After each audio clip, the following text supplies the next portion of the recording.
বিজ্ঞপ্তিটি প্রকাশ পেয়েছে 2-3-2024-তে।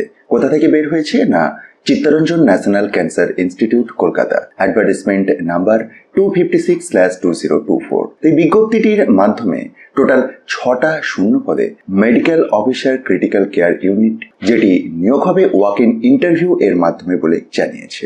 মার্চের 8 তারিখের সকাল 11টা থেকে রয়েছে ওয়াক ইন ইন্টারভিউটি। কোথায়? না, second campus of Chittaranjan national cancer institute, এবং তার পাশাপাশি ডিটেইলড ঠিকানাটি দেওয়া রয়েছে। এই নির্দিষ্ট পোস্টের রেসপেক্টে 1 লাখ টাকা পার মান্থ স্যালারি রয়েছে। আর যোগ্যতা হিসাবে রেকগনাইজড মেডিকেল কোয়ালিফিকেশন লাগবে। একটি এক্সপেরিয়েন্সের কথাটিও উল্লেখ করেছে। দেখুন যে MBBS with working experience of minimum 2 years in the critical care unit. Maximum age limit 55 years. আবেদন মূল্য লাগবে 200 টাকা। আবেদনপত্রের বয়ান এই অফিসিয়াল বিজ্ঞপ্তির একটু নিচের দিকে স্ক্রল ডাউন করলেই আপনি পেয়ে যাবেন। পিডিএফটিকে ডাউনলোডের জন্য শেয়ার অফিসিয়াল ওয়েবসাইটটি ভিজিট করুন, অথবা ডেসক্রিপশন বক্সের টপ নিউজ বাংলার অফিসিয়াল ওয়েবসাইটটি ভিজিট করুন।